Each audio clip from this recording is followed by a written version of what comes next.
Good morning, everybody. Let's see if somebody is around and somebody is awake. Can you all hear me? Is somebody here today? Can you hear me? Good morning. Yes, it all looks good. Wonderful. What do you think about my background music? Do you like it? It's quite soothing, isn't it?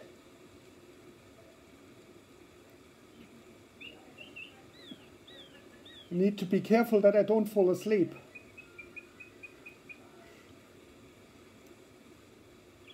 Right, we give a few more minutes before we get really started, so that you can enjoy a little bit more this very relaxing.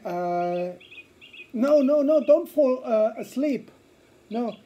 Okay, good. In this case, shall I play some heavy metal?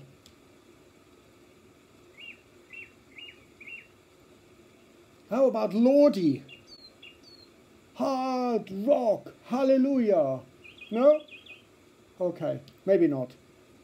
And my wife said, don't give up the day job, don't try singing. I think she's a little bit mean, but hey. So, no, okay, yeah, I get it. Okay, I turn down the music a little bit. So, yeah, and now, I hope you're all well, and yeah, that things are good with you.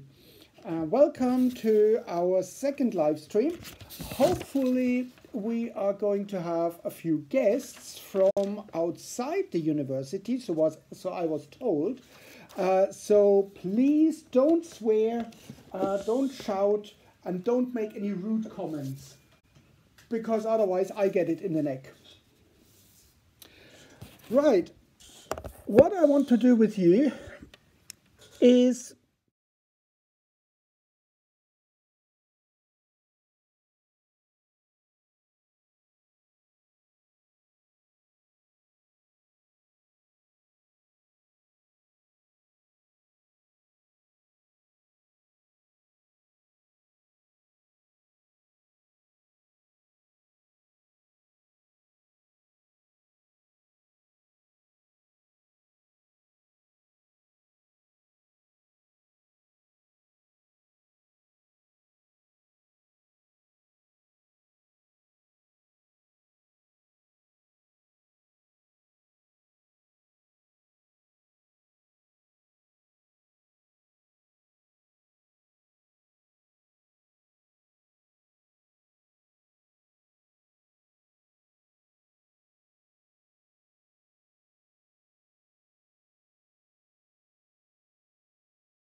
that better now with the sound?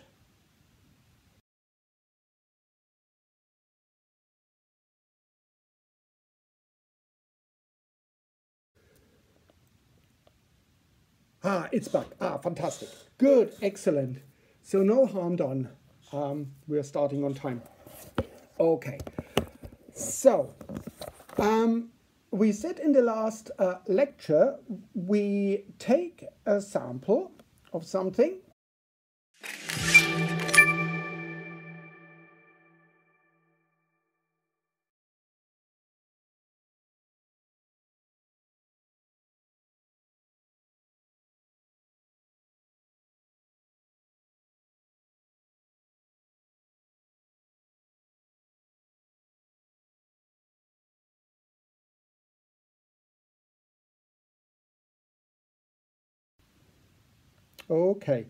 Okay, good.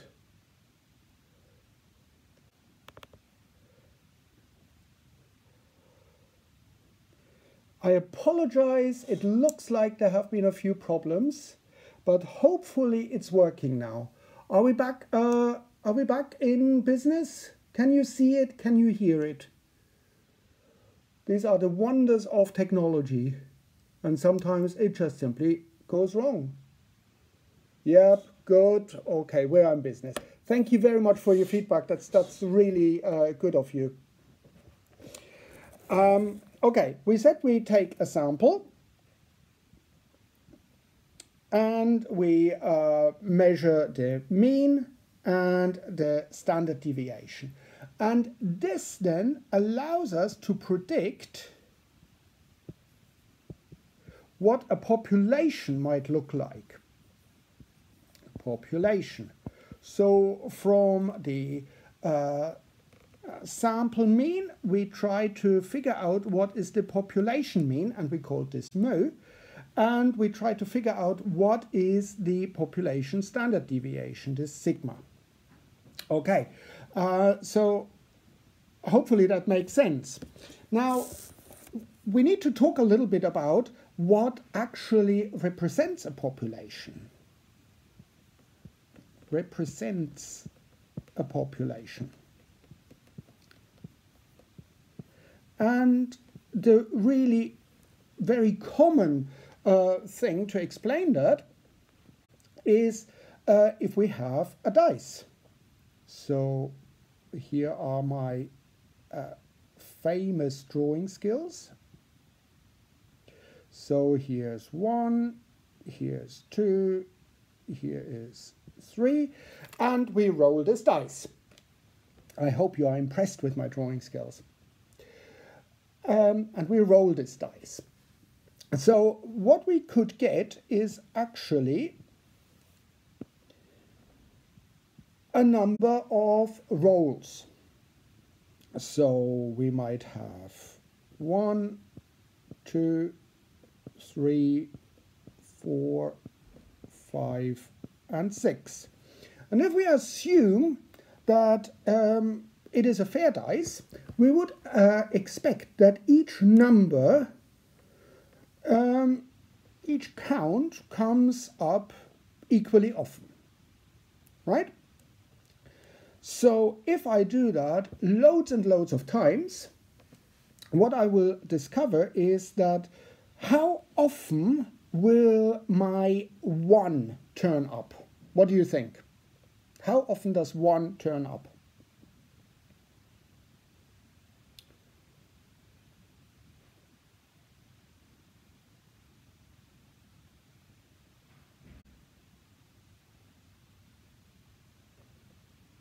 Are you still there? 1 in 6. Absolutely. 1 in 6 will turn up. So what I do here is I basically have here the possible observations. Possible ops. And here, how often do I observe them? So let's say here is 1 out of 6. And I can do, and very often this is abbreviated as frequency, F, frequency. So that is 1 in 6. And if it is a fair dice, I can expect that, for example, number 6 comes up as 1 in 6 as well. So here I have a nice, what is called frequency distribution. Frequency distribution.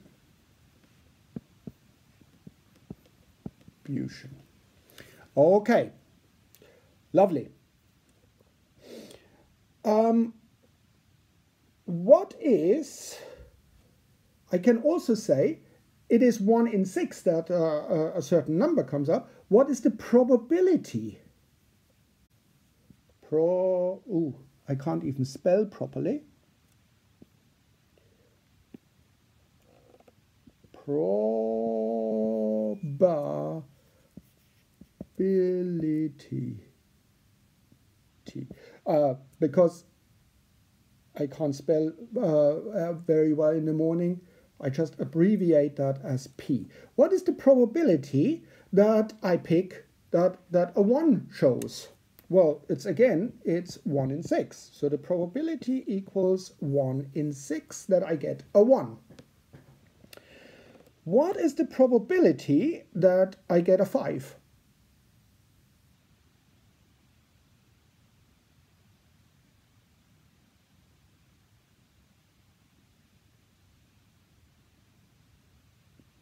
What do you think? What is the probability that I get a 5? 1 in 6. Absolutely. What is the probability that I get either one of these numbers? So probability of getting either a 1, a 2, a 3, a 4, a 5, or 6. What is the probability of getting one of these numbers?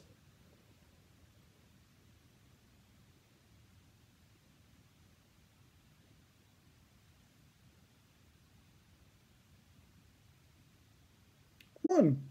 Yeah, 1 or 100%.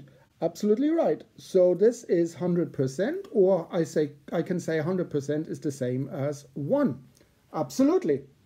So it is certain that I get one of these numbers. What is the probability that I get the number 17?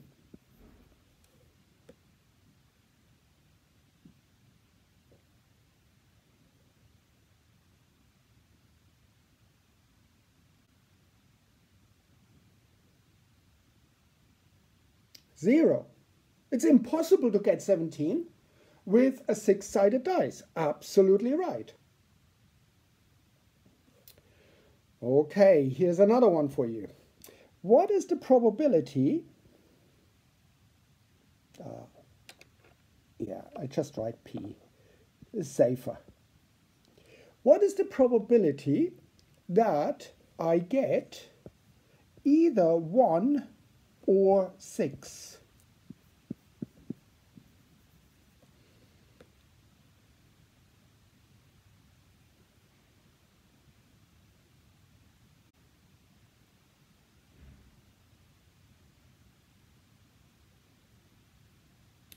Absolutely right, guys. It is 2 out of 6, or the same as 1 out of 3. Actually, here's an interesting question. It looks very simple, but how did you calculate that?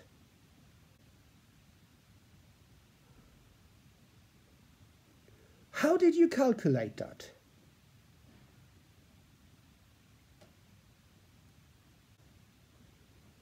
Especially when you look at this frequency distribution.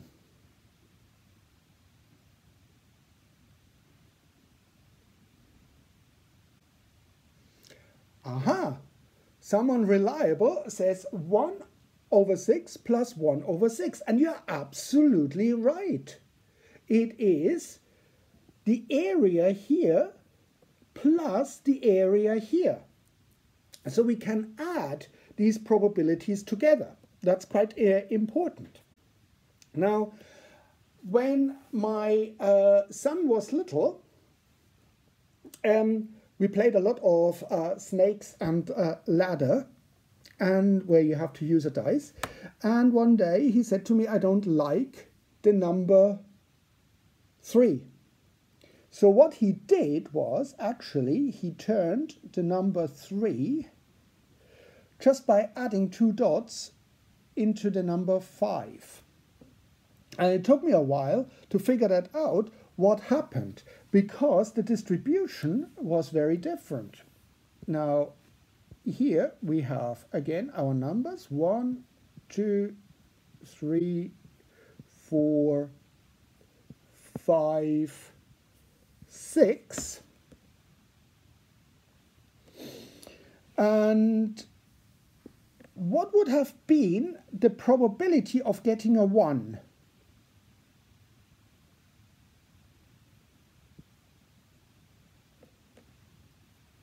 What do you think? What is the probability of getting a 1?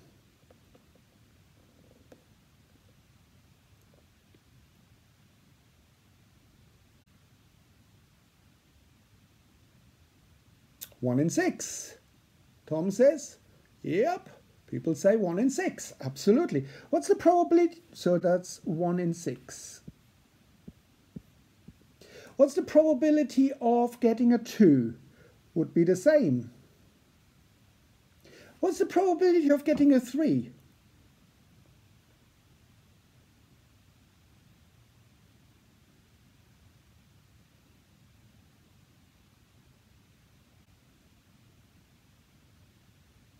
What's the probability of getting a 3?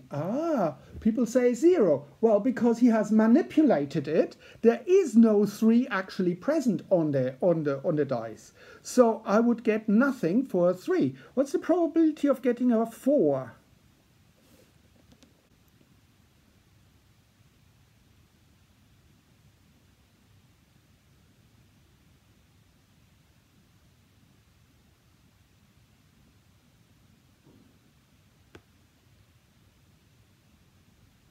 One in 6. What is the probability of getting a 5?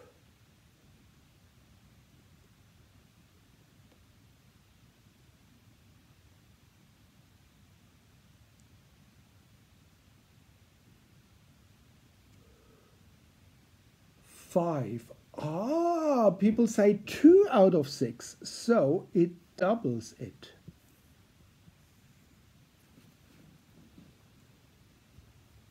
You're absolutely right. Well, I'm not sure if my drawing is probably a little bit too high. Let's make this a little bit shorter. So here we have doubled it. So it's 2 out of 6, or 2 out of 6, which is the same as 1 out of 3. What is the probability of getting a 6?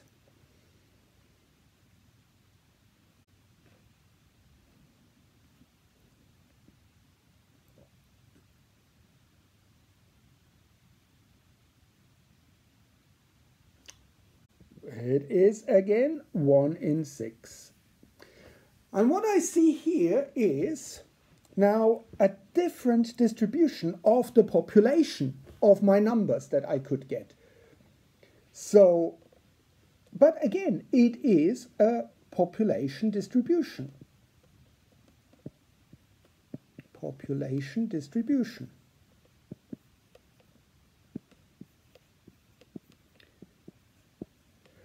So a population does not have to be totally equally distributed like this one here, where the numbers are all the same and all have the same probability, but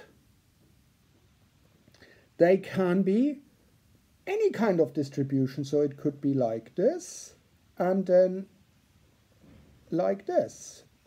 And it's a perfectly legitimate distribution. It can have holes like this one here.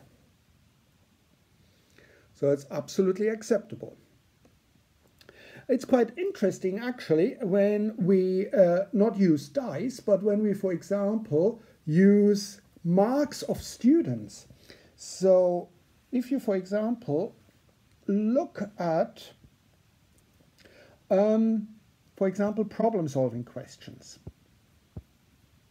Problem solving. Here you get the frequency. How often does a certain mark appear? And so here are the marks. And usually the marks go from 0 to 100.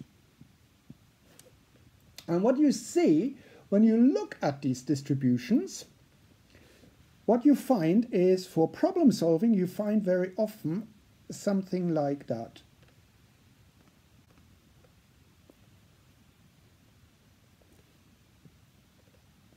So that is a perfectly legal distribution. What does it mean? Well, there are a few students here who, in this region, who find it very difficult. And therefore, they don't understand the topic and they got it completely wrong. Here, sort of in the midfield, there are not a lot of students who score in this midfield, because usually it's either you get it or you don't. And then, of course, there are hopefully a lot of students who get it right. So that is the distribution for problem solving when we look at marks. If you compare that to an essay question,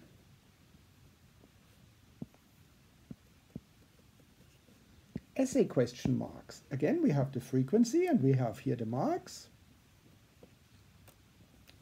0 and 100. And what you very often find in essay questions is a distribution like that.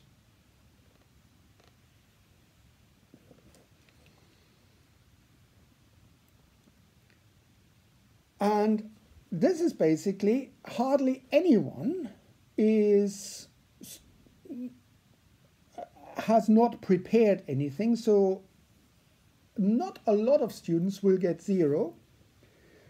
Very often academics tend to say, oh no, we can't give 100%, so not many get 100%. Most of the students will be in sort of a mid-range, like this one here. And of course, we can calculate a mean or an average for the marks, and that will probably be around somewhere here. Can we calculate a mean for the problem question? Can we calculate that? Is that theoretically possible to calculate a mean for the problem-solving question? What do you think?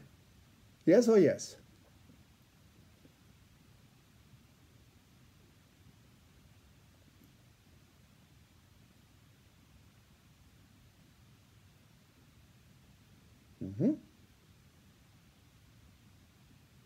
Yes, but unreliable. Oh, that is a very interesting question. Well, unreliable, well, we can do it, and it is certainly, it is a mean that we can do. I need to be careful here because we are speaking of a population, and therefore the mean doesn't represent the distribution. That's very, very interesting. So if we calculate a mean, it will probably sit somewhere here. Yeah? If we take everything into account.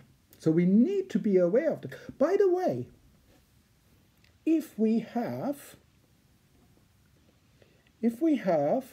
a perfectly reliable dice, like this one here, what would be the mean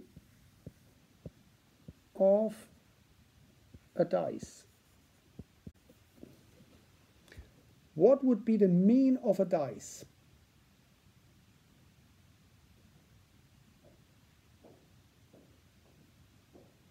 What do you think? Tom says 3.5. Do you agree with Tom?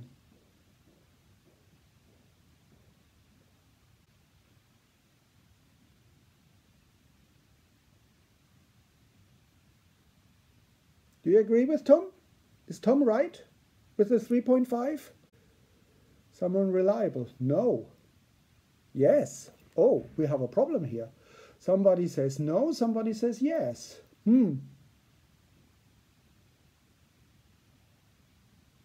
So how do we calculate the mean? Well, we just add the sum of all the numbers together. So that's 1 plus 2 plus 3 plus 4 plus 5 plus 6 and divided by 6. That gives us 21 divided by 6, and that is 3.5. So Tom is right. The population mean is 3.5. which would be exactly here. But of course, it doesn't really make sense in this case because we can't roll a 3.5. That's not possible.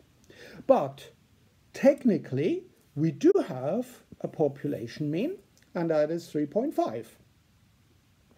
So that's quite an interesting observation. Now, when we go back to our problem solving, so it could very well be that we get a mean, but none of the students would actually get this mean. For example, we could calculate the mean of an exam. Either essay or problem solving would be 75.37. And I can tell you that nobody would get this exactly because I only give full marks. So it's either 75 or 76. So 75.37 is not something that somebody could achieve, yet it is a possibility. So when we try from a sample to figure out what is the population mean, we might end up with a mean that is not technically, that is technically feasible, but will not appear in the population.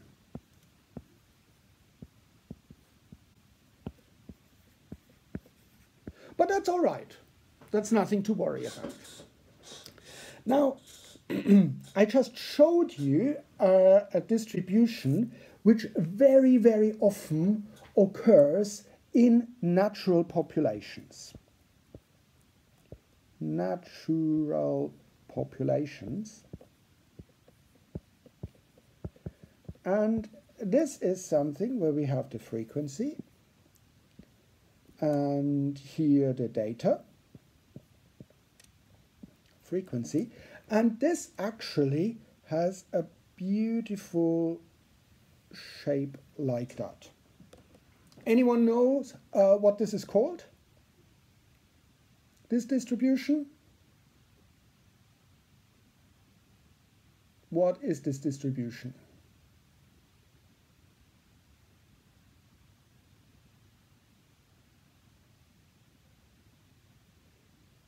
Someone reliable? Yes, it's the normal distribution.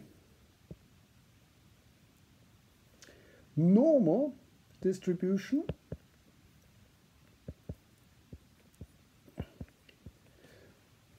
and that's very, very common for natural populations. So, for example, the height of people, the IQ of people are all normally distributed. And there is something really specific about this normal distribution. It's not just simply a bell-shaped curve like any one. It has very specific criteria. For example, we can draw a line, and here is our population mean.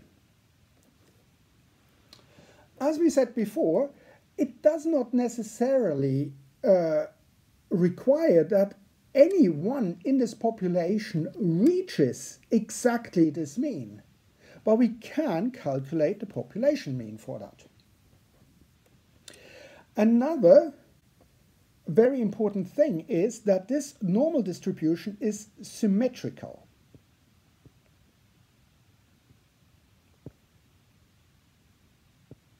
I can't spell in the morning, so this means that everything on that side here is the same as on that side, and the mean is basically the axis of symmetry. Okay? Now we know that the area, let me take a different color, let me see if that works. We know that the area under this curve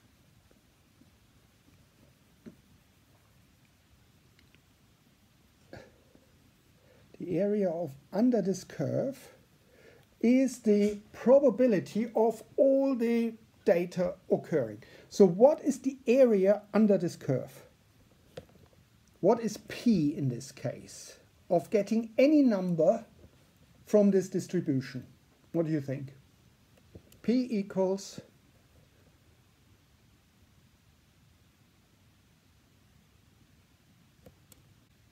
P equals 1. Absolutely right. 1 orders the same as 100%. Absolutely right. So the entire area is 100%. So what is, here's something. What is the area that I do blue now? What is the area that, or what is the probability of a number being smaller than the mean, the population mean? What's that? Aha, okay, that is 50%. You're absolutely right. That is because the curve is totally symmetrical. Right, there are a few more, a couple more requirements for a normal curve to be normal. Let's go back, draw a nice normal curve.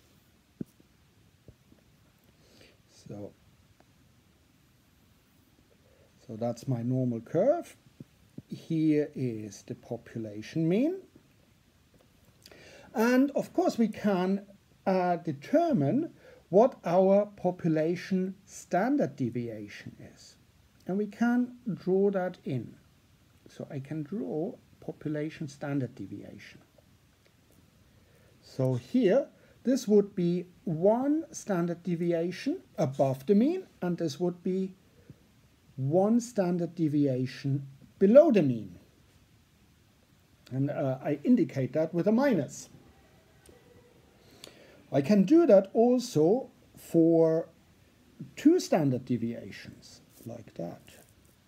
So that here would be two standard deviations, and this is two standard deviations below the population mean. And for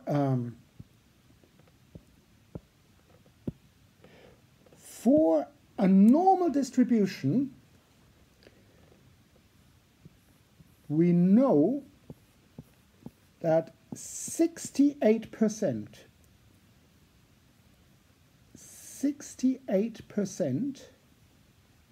of the data are between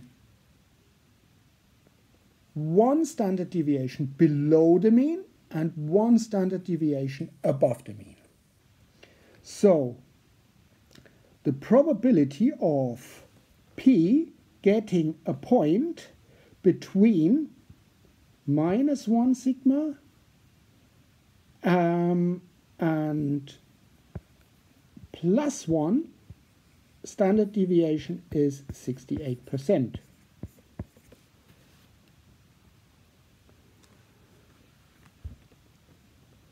Another condition is that, and it's a little bit difficult to draw, but between the two sigmas, it's 95% of the data. So P between -2 sigma, between two standard deviations below and two standard deviations above, this is 95%. And then if we go even further and say we want a third one, -3 sigma and +3 sigma, this is 99.7%. Okay? Now, I said that the population IQ in the UK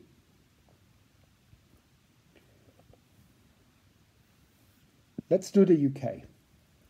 Yeah, we have the frequency, here we have the IQ.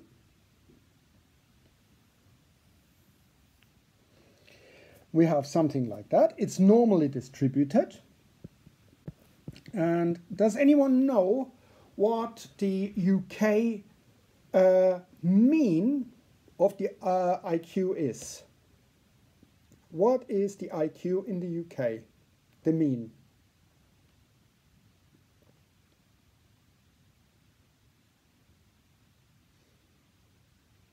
Quick Google it.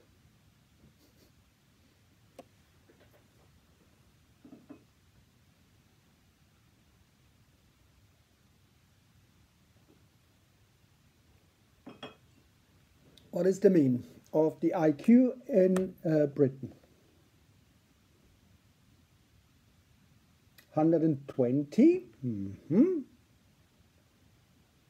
100? 100? No idea. Don't worry about it. 100? Actually, you're absolutely right. In the UK, the mean of the IQ is 100.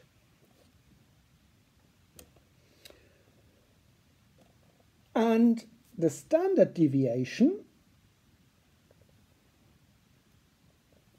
does anyone know what the standard deviation for the IQ is in the UK?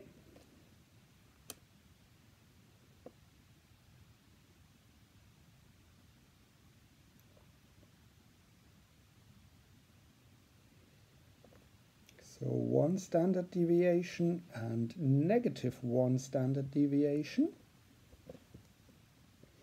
What could be the standard deviation? Well, actually, I had to look it up. And it says, Wikipedia is your friend, the standard deviation in the UK is 15, roughly. So we have a standard deviation of 15, and therefore we would have 115 and 85. So in total, so this is our standard deviation. So if I ask basically, here are questions for you. What is the probability? What is probability of finding a person below 100%, below IQ 100? What is the probability of finding a person below 100?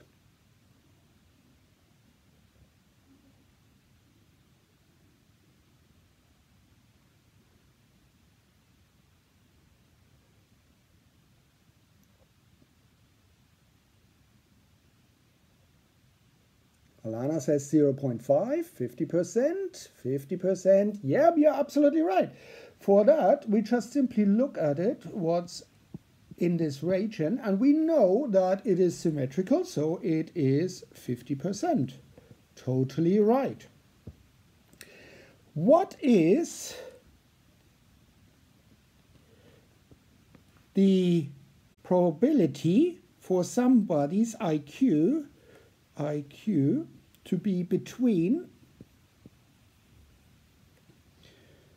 85 and 115?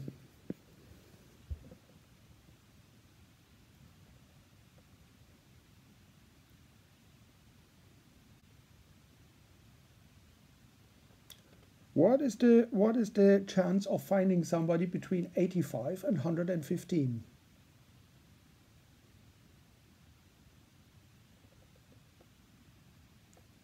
Okay, here the answers are coming in. It is 68%.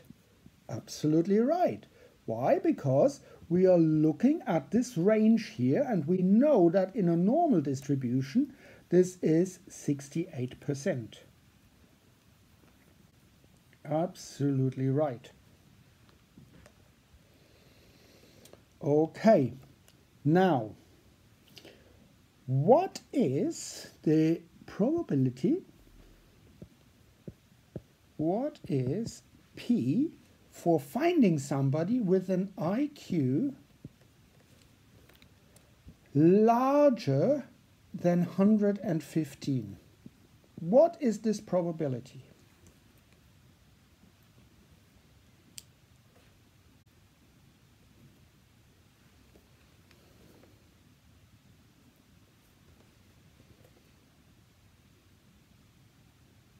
.16. Ulani says.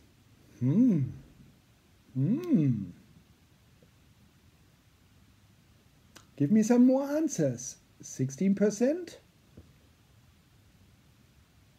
16?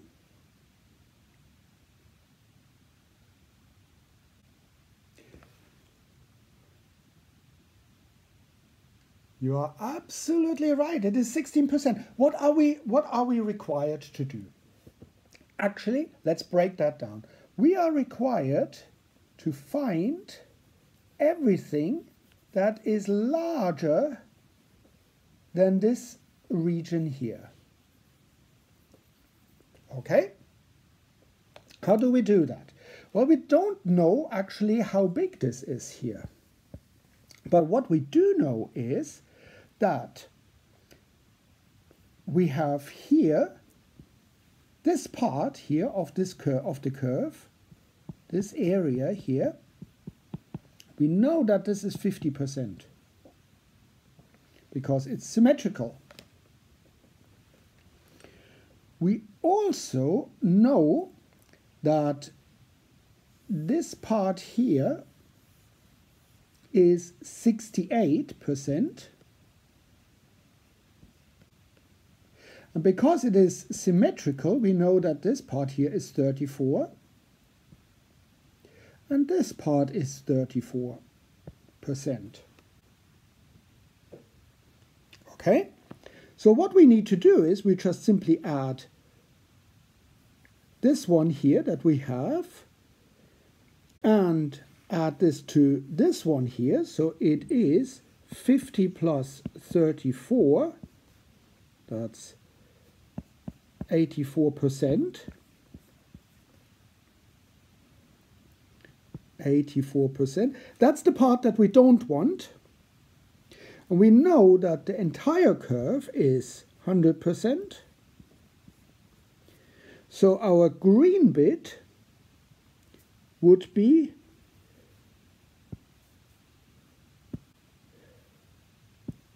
100% minus 84% equals 16%. So the probability of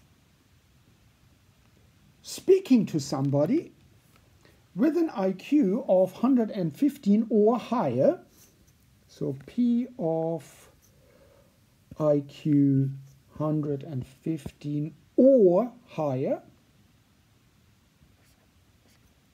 is actually 16%.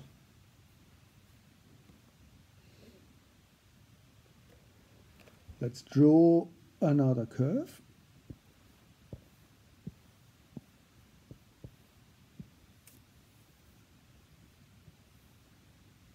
So there's this, that's mu, minus 1, minus 2, plus 1, plus 2. What is the probability? Okay, we said the IQ is 100 here. We said this is 85 here. This is 115. What would be 2 standard deviations? What would be 2 standard deviations? Higher.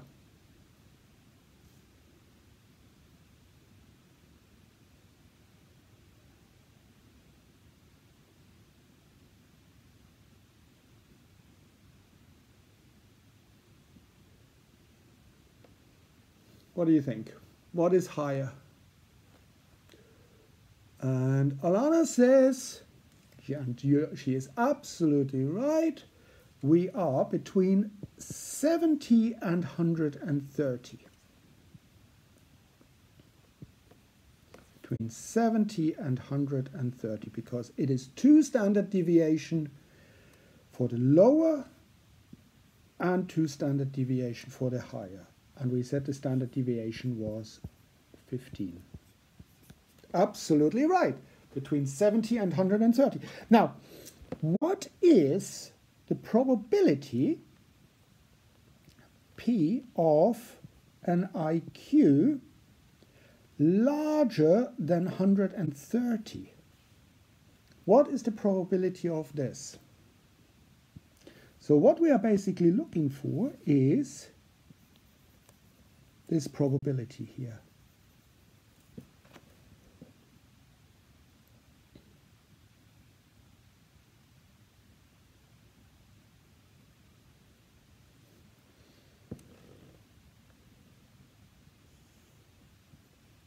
We said this is 68, and we said this one here is 95%.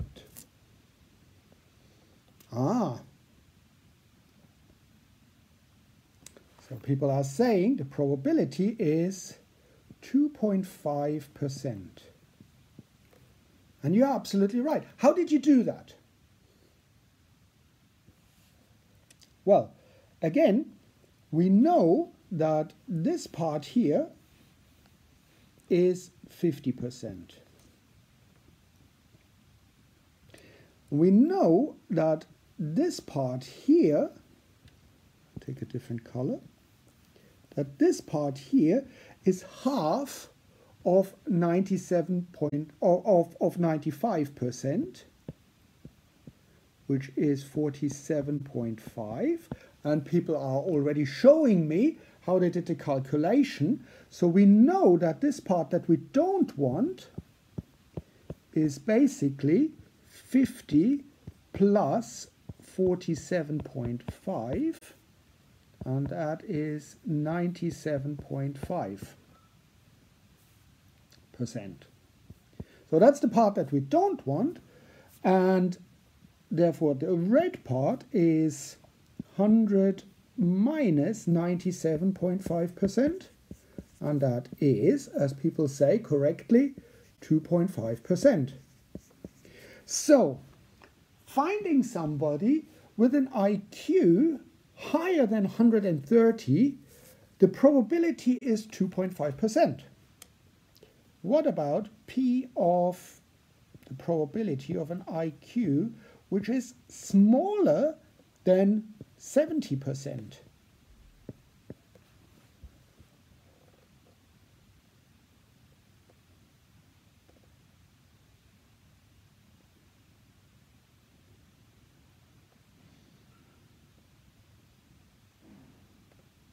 Someone reliable said very reliably, it's the same.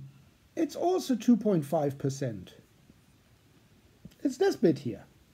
Yeah, it's exactly the same. The same calculation applies, only that I do it in the other direction. What is the probability of finding somebody where they are of IQ that is outside the 2 sigma range?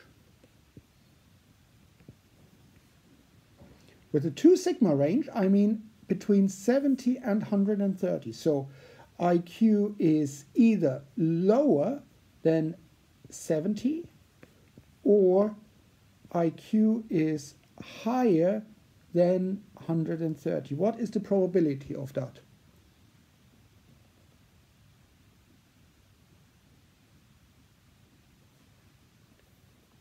And the first results are coming in.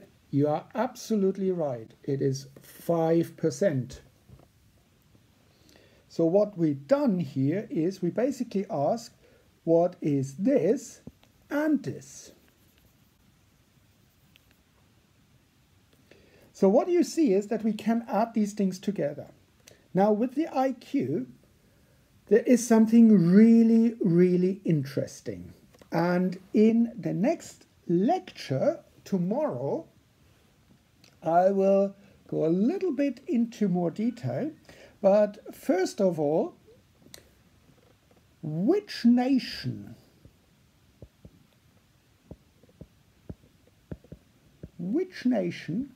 has, according to some studies, has the highest IQ? And what is the probability of that? What is probability? And what nation has the lowest IQ?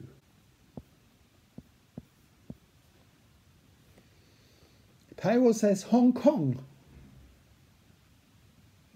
Is it Hong Kong? For the highest, I assume.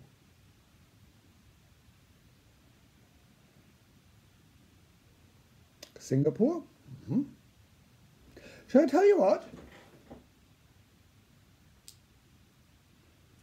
I tell you this tomorrow. Ask Google. Absolutely reliable. Yes, ask Google. I tell you the solution to this riddle. Becca Green, Essex.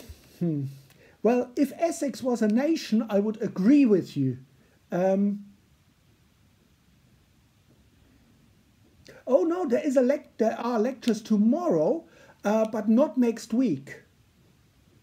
There are no lectures on the 23rd, but tomorrow there is lecture. So with that, I just simply say thank you very much for watching. I hope you enjoyed it. I hope you you learned something. And hopefully I will see as many of you as possible tomorrow. Have fun and enjoy statistics. And tomorrow I show you how you can lie with statistics and create fake news. How cool is that? See you tomorrow. Bye-bye.